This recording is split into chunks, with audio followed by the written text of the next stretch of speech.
반갑습니다. 할렐루야. 우리 옆 사람에게 인사하겠습니다. 반갑습니다.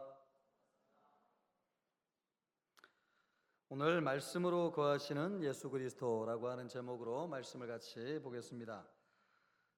기독교는 일반적으로 말씀의 종교라고 그러죠. 말씀으로부터 모든 것이 나왔기 때문에 그렇습니다. 예배, 또 기도, 찬송, 또 성찬, 세례, 주일학교 교육 모든 것들이 성경을 기반하고 있습니다. 성경으로부터 시작되었습니다. 기독교인이라고 한다면 말씀대로 믿고 또 말씀대로 사는 사람이라고 할 수 있습니다. 하나님의 말씀인 성경이 우리 신앙생활과 또 우리 삶의 표준이라고 할 수 있죠. 그런데 단지 기독교는 말씀의 종교다라고 할 때 말씀을 율법적으로 믿는다거나 문자적으로 믿는다라고 하는 것에만 국한되어져 있지는 않습니다. 말씀은 우리 사람들이 흔히 알고 있는 것과는 좀 다르게 성경이 말씀하는 말씀은 인격입니다. 살아있는 존재라는 것이죠.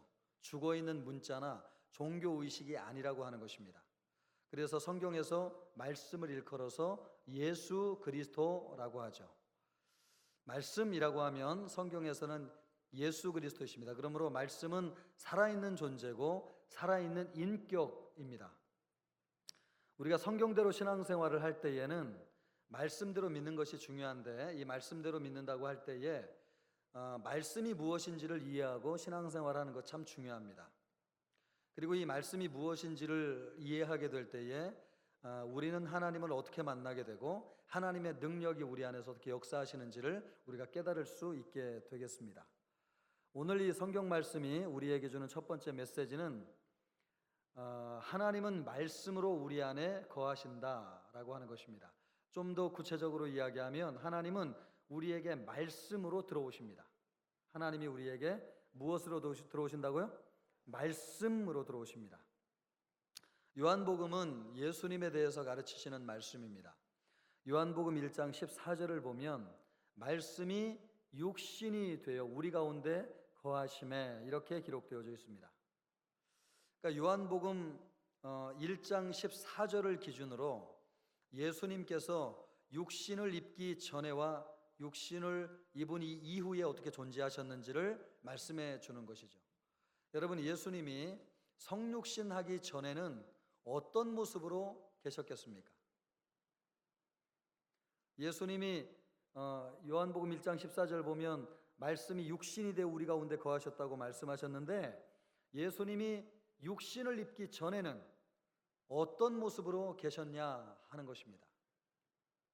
오늘 그것을 요한복음 1장 1절이 말씀하고 있습니다. 태초에 말씀이 계시니라. 여러분, 이 말씀은 누구를 얘기하는 거죠? 예수님을 말씀하는 것입니다. 예수님이 태초에도 계셨대요. 그런데 태초에 예수님이 어떻게 계셨다고 말씀하고 있어요? 무엇으로? 말씀으로 계시니라.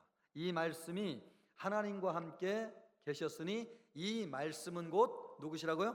하나님이시니라. 예수 그리스도가 하나님이신데 하나님이신 예수님께서 육신의 몸을 입기 이전에는 그때도 태초에 계셨는데 말씀으로 계셨다고 하는 것입니다. 여기에서 이야기하는 태초라고 하는 것은 창세기 1장에서 이야기하는 태초하고는 달라요. 창세기 1장에서는 시간이 시작할 때 만물이 지어질 때를 이야기하는 것인데 요한복음 1장에서는 영원 전, 시간이 있기 전, 만물이 창조되기 훨씬 전부터 예수께서 말씀으로 계셨다라고 하는 뜻이 되겠습니다. 영원히 계신 분은 하나님밖에 없습니다. 그런데 예수님이 말씀으로 영원 전부터 계셨다고 하면 예수님은 누구시라는 거 알 수 있어요? 바로 그분이 하나님이라고 하는 것을 알 수 있죠. 그래서 태초에 말씀이 계시니라. 이 말씀이 하나님과 함께 계셨으니 이 말씀은 곧 하나님이시니라. 이렇게 말씀하고 있습니다. 그러니까 여러분, 정리하면 예수님은 영원히 계신 분인데 육신의 몸을 입고 이 땅에 오시기 전에는 어떻게 계셨다는 거예요? 말씀으로 계셨다고 하는 것입니다. 이 말씀이라고 하는 것이 헬라어로 로고스라고 합니다. 이 로고스라는 말은 원래 헬라 철학에서 사용하는 말입니다. 헬라 사람들은 철학을 좋아하는 사람이었죠. 그래서 사도 요한이 헬라 사람들에게 복음을 전하면서 이 요한복음을 기록할 때에 헬라인들이 이해하기 쉬운 용어로 예수님을 소개해 줘야 되겠다. 그래서 사용한 단어가 로고스, 말씀이라고 하는 단어입니다. 예수님께서 이 땅에 오시기 600년 전에 헬라인 가운데서 헤라클레투스라고 하는 철학자가 있었습니다. 그 사람이 제일 먼저 로고스라고 하는 말을 썼죠. 이 사람의 사상은요, 만물은 흐르면서 변한다고 하는 것입니다. 만물은 변한다는 거예요, 지속적으로. 그런데 지속적으로 변하는 이 세상과 만물이 혼돈 가운데 빠지지 않고 질서 있게 변하는 것은 만물과 사람을 통제하는 신적 이성이 존재하기 때문이라는 것이죠. 그 신적 이성이 바로 로고스입니다. 로고스. 신적 이성이 로고스예요. 이 로고스 사상을 우리가 흔히 알고 있는 소크라테스, 플라톤, 아리스토텔레스와 같은 유명한 철학자들이 차용해서 철학을 펼쳤습니다. 그래서 헬라 사람들은 로고스 하면 흔히 이것이 무슨 뜻이구나 라고 하는 것을 알고 있었어요. 그래서 요한이 그들에게 복음을 전하면서 예수님을 로고스라고 하는 말로 소개한 것이죠. 플라톤이 한 번은 자기 주변에 몰려든 사람들에게 이런 말을 하였습니다. 어느 날엔가 신으로부터 한 말씀, 한 로고스가 올지 모른다. 그 로고스가 모든 신비를 밝혀주고 모든 것을 확연히 드러낼 것이다. 여러분, 플라톤은 예수님을 모르는 사람이고 하나님의 말씀도 모르는 사람인데 이런 사상을 펼친 것을 보면 여러분 참 대단한 철학자라는 생각이 들지 않습니까? 놀라운 지식을 가진 사람이죠. 그런데 이런 세상 철학자를 통해서도 하나님이 가끔 그분을 일반 계시적인 차원에서 하나님의 모습을 드러낼 때가 있어요. 지금 이런 순간인 거죠. 플라톤은 언젠가 신으로부터 로고스가 이 땅에 오는 날이 있을 것이라고 예견했습니다. 그런데 그 로고스가 요한에 의하면 마침내 왔다는 것이죠. 그 로고스가 누구라는 것입니까? 여러분, 누구라는 거예요? 예수님이라는 거죠. 그 로고스가 예수님이신데 그 로고스가, 너희가 알고 있는 그 로고스가 실제로 이 땅에 왔다. 그분이 누구냐? 바로 예수 그리스도다라고 말씀하고 있는 것입니다. 일본에 가면 여러분 기독교인들이 사용하는 용어 가운데서 우리에게 좀 불편한 용어가 있는데 기도할 때도 쓰고 목사님처럼 설교할 때도 쓰는 용어예요. 그게 뭐냐면 가미사마라고 하는 겁니다. 요즘 일본 만화 많이 보시는데 젊은이들, 가미사마가 뭐예요? 이런 건 또 종교 계통은 아주 관심이 없군요. 일본 사람들이 기도할 때마다, 설교를 들을 때마다 늘 하는 말이 뭐냐면 가미사마, 가미사마, 가미사마 그래요. 이 가미사마가 뭐냐면 하나님입니다. 하나님을 가미사마라고 그래요. 그런데 우리 한국 사람 입장에서는 이 가미사마라고 하는 용어가 굉장히 불쾌해요. 왜냐하면 일본 사람들이 일제시대 때 신사참배를 강요했는데 그 신사참배가 일왕을 숭배하는 거 아닙니까? 그 일왕을 가미사마, 신이다라고 하면서 우리에게 숭배를 강요했던 거죠. 그래서 우리 입장에서는 가미사마 하면 굉장히 기분 나쁘죠. 그런데 일본 사람들은 수백만의 귀신을 섬기는데 그 귀신들이 전부 다 가미사마예요. 그러니까 하나님도 가미사마고 귀신들도 가미사마예요. 그러니까 하나님이나 귀신이나 똑같은 용어로 쓰는 것이죠. 그러니까 하나님께서 가지고 있는 그 위엄하시고 지고하신 영광스러운 모습이 분명하게 드러나지 않는 용어라고 할 수 있습니다. 그런데 일본 사람들에게 하나님을 소개할 때에 가미사마라고 해야지 알아들으니까 복음이 처음 들어올 때에 성경을 번역하면서 선교사들이 하나님을 가미사마라고 번역을 하였습니다. 우리는 여러분 하나님을 누구라고 부르죠? 누구라고 불러요? 하나님을? 너라고 불러요? 하나님을 누구라고 불러요? 하나님이라고 부르잖아요. 하나님을 하나님이라고. 하나님이라고 하는 말이 영어로 God, 신 아니에요? 이 신을 우리는 기독교가 처음 들어올 때에 하나님이라고 불렀어요. 만약에 이 하나님을 신으로 부른다거나 우리가 전통적으로 조상들이 썼던 하느님이라고 썼다고 한다면 성경이 말씀 하나님과 차별되지 않았을 거예요. 그런데 여러분, 우리는 하나님을 하나님으로 부를 수 있도록 이렇게 좋은 용어를 주신 것이 얼마나 감사한지요. 그래서 하나님이라고 하는 말을 통해서 성경이 말씀하는 용어로 하나님께 영광을 올려드릴 수 있게 되었습니다. 이와 같이 그 사람들이 이해하기 쉬운 용어로 복음을 전하기 위해서 요한이 로고스라고 하는 말을 사용한 것입니다. 그러나 이 로고스라고 하는 말은 헬라인들에게만 익숙한 것은 아닙니다. 유대인들도 하나님을 말씀으로 이해하고 있었습니다. 여러분, 태초에 하나님이 천지를 뭘로 창조하셨어요? 말씀으로 창조하셨죠. 또 하나님이 모세를 통해서 율법을 주셨는데 율법을 무엇으로 주셨습니까? 말씀으로 주셨습니다. 그리고 하나님이 이스라엘 백성들을 선지자를 통해서 찾아오셨는데 선지자들 통해서 무엇으로 찾아오셨어요? 말씀으로 찾아오셨어요. 그래서 유대인들은 하나님을 말씀으로 이해하는 것이 아주 쉬웠습니다. 그러므로 요한은 복음을 전할 때에 유대인이든 헬라인이든 공히 이해할 수 있는 쉬운 말로 예수님을 소개하였는데 바로 그것이 로고스라고 하는 말입니다. 태초부터 이 말씀이신 로고스가 존재하셨습니다. 그 말씀이 여러분 누구라고요? 누구라고 그랬어요? 말씀이? 예수님이라고 그랬죠. 그러니까 여러분 잘 들어보세요. 태초에 하나님이 계셨고 또 하나님의 말씀이 계셨는데 그 하나님의 말씀은 누구입니까? 예수님이시고 또 하나님의 영이 계신데 하나님의 영은 누구라고 그래요? 성령이라고 그러죠. 그래서 성부, 성자, 성령이 하나님, 하나님의 말씀, 하나님의 영 이렇게 삼위일체입니다. 그러니까 신약 시대에만 와서 삼위일체를 이야기하는 것이 아니고 하나님은 본래 하나님이 계시고 말씀으로 계시고 그분의 영이 존재하시기 때문에 삼위일체 하나님으로 원래부터 계셨어요. 그래서 우리가 하나님을 성부, 성자, 성령 삼위일체 하나님이라고 하는 것이죠. 그 중에 예수님은 누구시냐? 태초부터 계셨던 말씀이 실체로 드러나신 분이 바로 예수님이세요. 태초부터 계셨던 말씀이 실체로 나타난 분이 누구시라고요? 예수님이세요. 그러므로 여러분 우리가 말씀을 붙잡으면 누구를 붙잡는 거예요? 따라해보세요. 누구를 붙잡는 거예요? 예수님을 붙잡는 거예요. 말씀을 붙잡으면 또 우리가 누구를 만나는 거예요? 하나님의 실체를 만나는 것이에요. 왜? 말씀이 곧 하나님이시니라고 성경이 말씀하고 있기 때문에 그렇습니다. 기독교의 신앙 가운데서 신비 중에 신비가 있습니다. 이것은 세상 철학자들도 풀지 못하는 수수께끼예요. 무한하시고 광대하신 하나님이 어떻게 인간의 마음속에 들어올 수 있느냐 하는 것입니다. 이것이 수세기 동안 인간들이 풀지 못하는 숙제예요.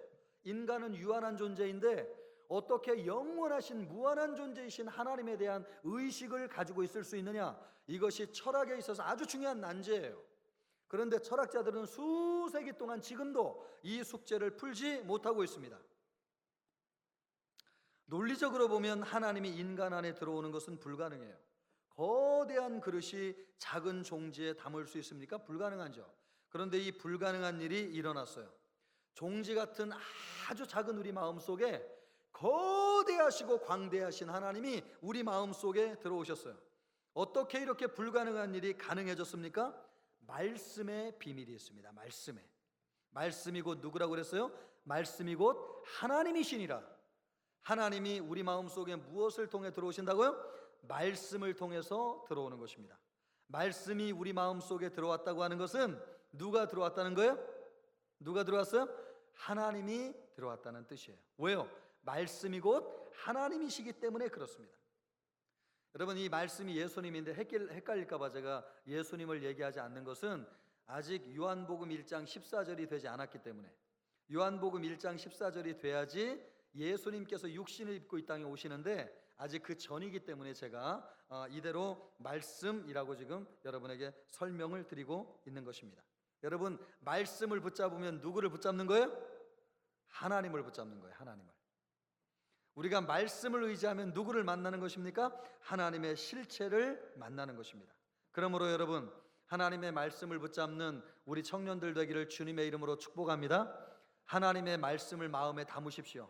지금 여러분에게 증거되는 이 말씀을 꽉 잡으십시오. 이 말씀을 붙잡으면 그 말씀이 여러분에게 하나님의 실체를 경험하게 하는 능력의 말씀으로 역사하여 주실 줄로 믿습니다. 왜요? 말씀이 곧 하나님이시기 때문에 그렇습니다. 빌퀴스 세이크라고 하는 파키스탄 왕족으로 보수적인 무슬림 집안에서 태어난 여자분이 계십니다. 이슬람 여인인 거죠. 남편이 내무부 장관을 지냈습니다. 그런데 귀족의 신분으로도 채울 수 없는 영적인 목마름, 그리고 남편과의 이혼, 그리고 코란에 대한 불완전성에 대한 회의, 이런 것들이 이 이슬람 여인을 성경으로 이끌었습니다. 어느 날 남편과 헤어지고 너무 시리에 빠져서 고향에 가서 은둔 생활을 하고 있었는데 여러 가지 경험을 통해서 하나님의 말씀인 성경에 대해서 관심을 갖게 됐어요. 그래서 선교사집을 찾아가 가지고 성경을 한 권 받았습니다. 그리고 집에 돌아와서 성경을 딱 폈는데 한 말씀이 눈에 들어왔어요. 로마서 9장 25절 26절 말씀이었습니다. 내가 내 백성 아닌 자를 내 백성이라, 사랑하지 아니한 자를 사랑한 자라 부르리라. 너희는 내 백성이 아니라 한 그곳에서 그들이 살아계신 하나님의 말씀이라 일컬음을 받으리라. 이 말씀을 보는 순간 이슬람 여인인 자신에게 하나님이 하시는 말씀으로 들렸어요. 이 말씀을 보면서 영혼의 대지진이 일어났습니다. 이슬람에서는 하나님을 믿는 것이 거의 불가능한 일이에요. 가족들에게 명예살인이라고 죽임을 당할 수도 있어요.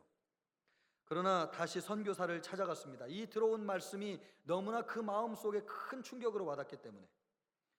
셰이크 부인, 성경책으로 뭐를 하셨습니까? 진지하게 신을 찾고 있는 중입니다. 무슨 수를 써서라도 저는 신을 찾아야 되겠습니다. 그런데 당신들이 믿는 신앙이 저를 혼란스럽게 만들고 있습니다. 선교사는 이 이슬람 여인의 마음속에 하나님이 놀랍게 역사하시고 있다고 하는 것을 깨닫고 너무 감격에 벅차가지고 이렇게 이야기를 했습니다. 잘은 모르겠지만 부인은 신을 개인적으로 만나려고 하는 것 같습니다. 부인이 찾고 있는 신에게 기도를 한번 해보시면 어떨까요? 그분에게 길을 보여달라고 간구해 보세요. 그분에게 말씀해 보세요. 부인의 아버지께 말을 건네는 것처럼 그렇게 하나님께, 신에게 말을 건네보세요. 이야기를 처음에 들을 때는 알라 신에게 기도해도 되겠다라고 하는 생각으로 안도를 했는데 그 뒤에 한 말씀 때문에 충격을 받았어요. 신에게 마치 아버지에게 말을 하듯이 신에게 기도하라는 말을 듣고 충격을 받았어요. 왜냐하면 이슬람 사람들은 신을 아버지라고 절대로 부르지 않기 때문에 그렇습니다. 그것은 신을 모독하는 것이라고 생각했습니다. 그래도 이 여인의 마음속에 말씀의 충격이 너무나 컸기 때문에 이 선교사의 말대로 아주 작은 기도의 소원을 하나님께 아뢰었습니다. 그런데 놀랍게 하나님께서 이 여인이 드렸던 기도대로 응답하여 주셨고 하나님의 실체를 이 여인에게 보여주셨습니다. 이 일을 경험하고 나서 예수님을 구주로 영접하고 세례를 받은 이후에 기독교인이 되어서 31년 동안 전 세계를 다니면서 핍박받는 이슬람 기독교인들에게 복음을 전하고 하나님의 말씀으로 그들을 구원하는 삶을 살았습니다. 하나님의 말씀을 통해서 평생 하나님의 임재를 경험한 것이죠. 사랑하는 여러분, 이 여인의 마음속에 하나님이 들어온 시점이 언제입니까? 언제 이 여인의 마음속에 하나님께서 들어가셨어요? 언제 들어가셨어요? 몰라요? 언제 이 여인의 마음속에 하나님이 들어가셨어요?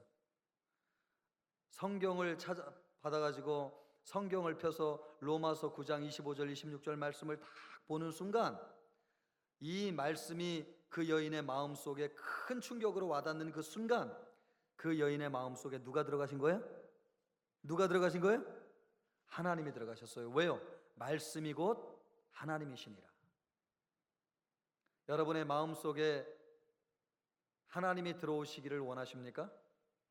여러분이 하나님을 실제로 경험하고 싶은 마음이 있습니까? 말씀을 붙잡으시기를 주님의 이름으로 축원합니다. 왜요? 말씀이 하나님이기 때문에 그렇습니다. 말씀이신 하나님을 붙잡으면 이 말씀을 통해서 누가 우리에게 들어오시느냐? 하나님이 우리에게 들어오세요. 그러므로 여러분 지금 여러분에게 증거되는 이 말씀을 잘 붙잡으시기를 우리 주님의 이름으로 축원합니다. 말씀이 누구시냐? 곧 하나님이시기 때문에 그렇습니다. 두 번째로 오늘 성경이 우리에게 주는 메시지는 무엇입니까? 말씀이 우리 안에 거하면 변화의 능력을 경험한다고 하는 것입니다. 하나님과 말씀은 분리할 수가 없습니다. 하나님이 능력이 많으신 것처럼 하나님의 말씀도 능력이 많으세요.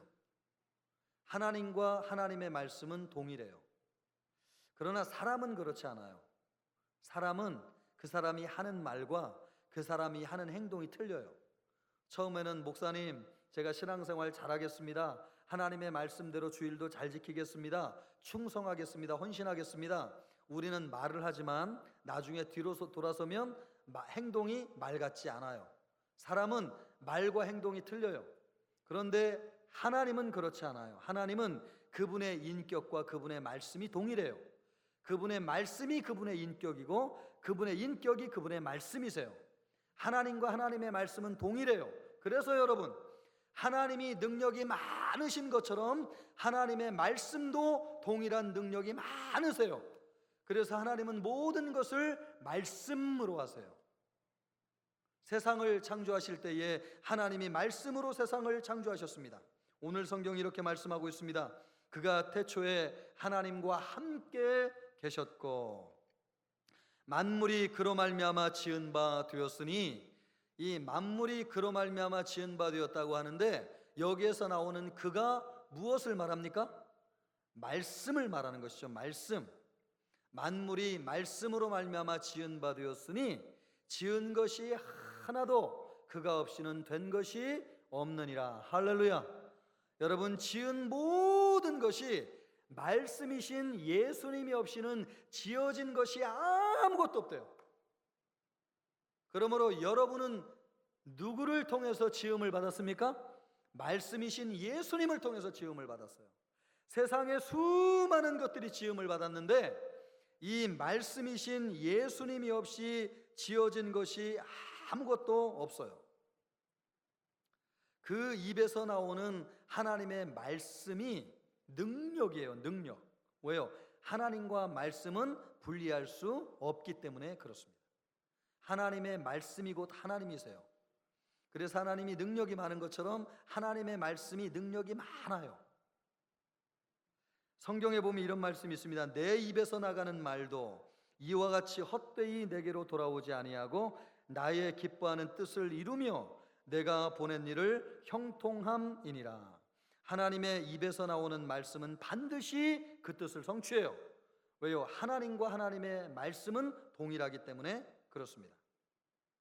만물이 말씀으로 지은 바 되었습니다. 그와 관계없는 것이 하나도 없습니다. 그 말씀은 예수님이십니다. 예수님이 모든 것이 만들어질 때에 관여하셨습니다. 그래서 모든 것을 예수님은 알고 계십니다. 예수님을 통해서 모든 것이 만들어졌습니다. 이 모든 것을 만드신 예수님이 함께하지 아니하시면 그 만들어진 모든 것이 무의미해요.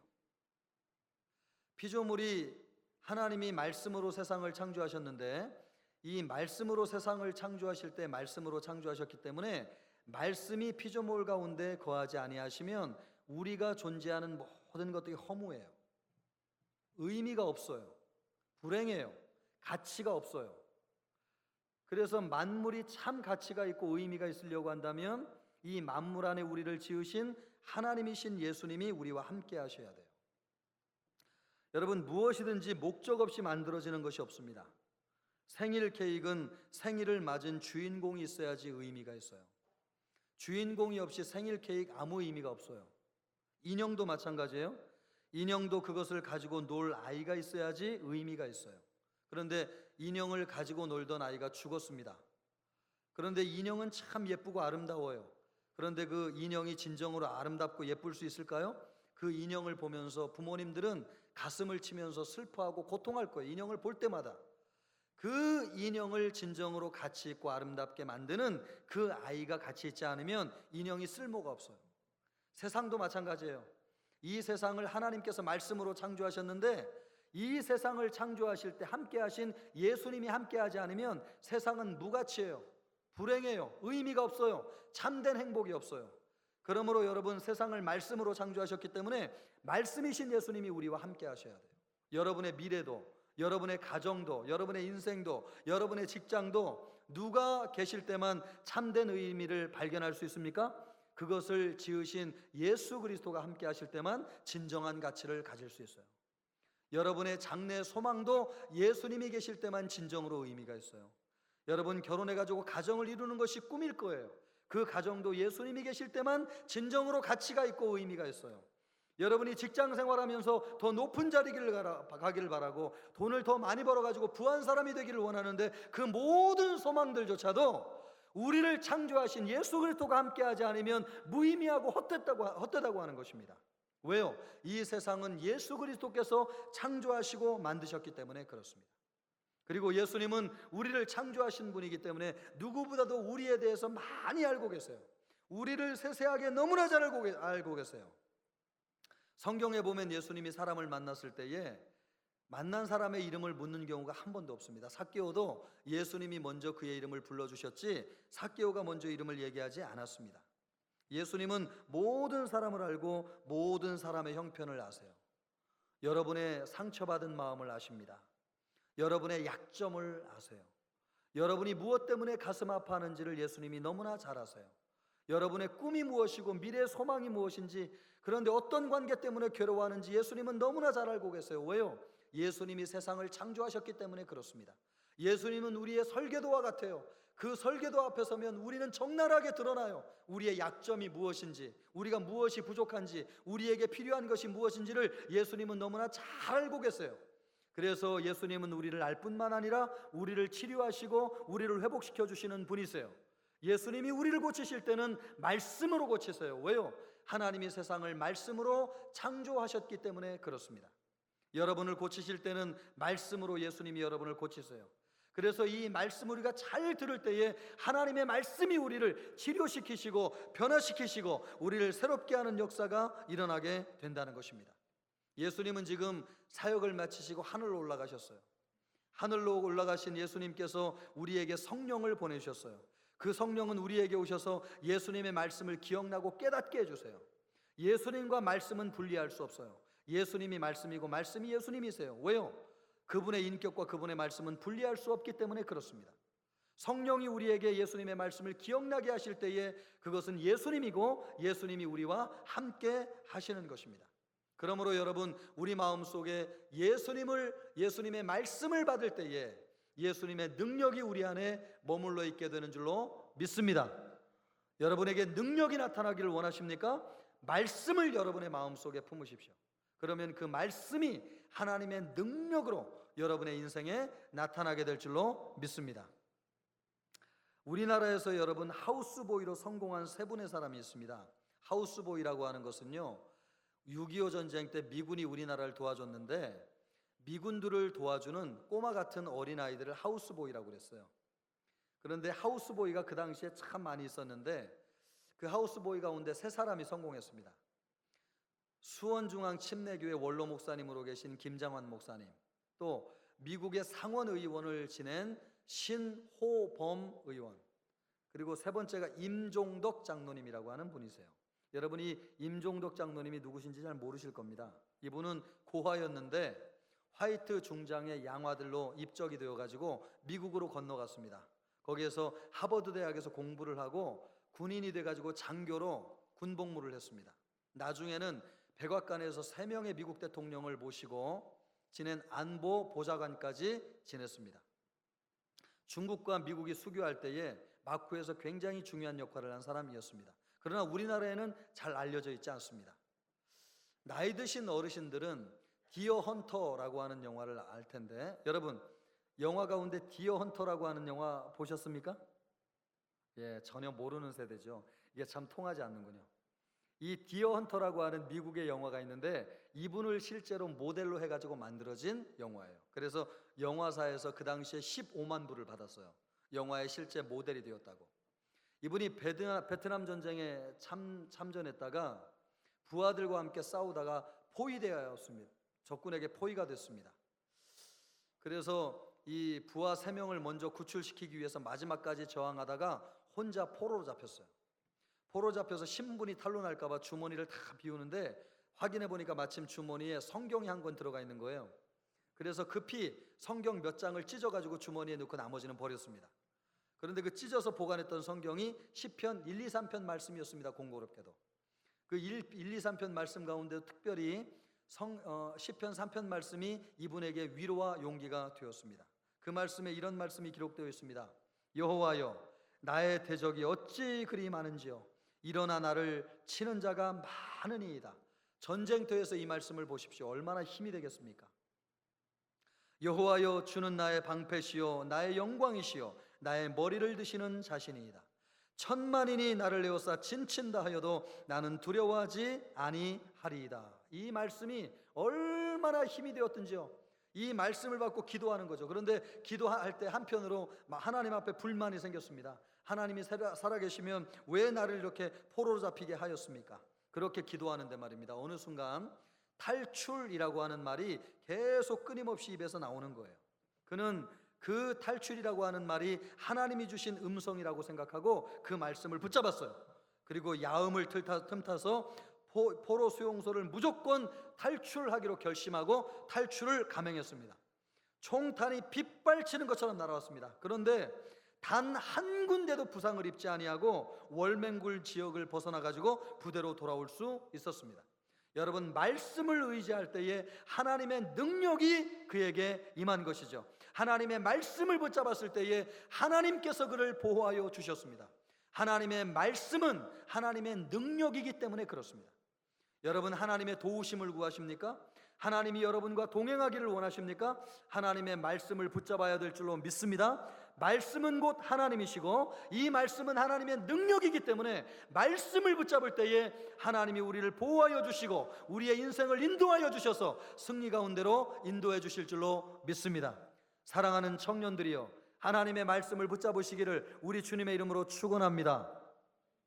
이 정도로 했으면 크게 아멘 해야 되지 않겠습니까? 하나님의 말씀을 붙잡기를 주님의 이름으로 축원합니다. 더 크게 이거 가지고 되겠어요? 주님의 이름으로 축원합니다. 예, 하나님의 말씀을 붙잡으세요. 이 말씀을 붙잡고 평생 살아가는 여러분이 되시기를 바라고, 말씀 속에서 하나님의 임재를 경험하시기를 바라고, 하나님의 능력을 경험하는 우리 청천교회 모든 청년들 되시기를 우리 주님의 이름으로 축원합니다.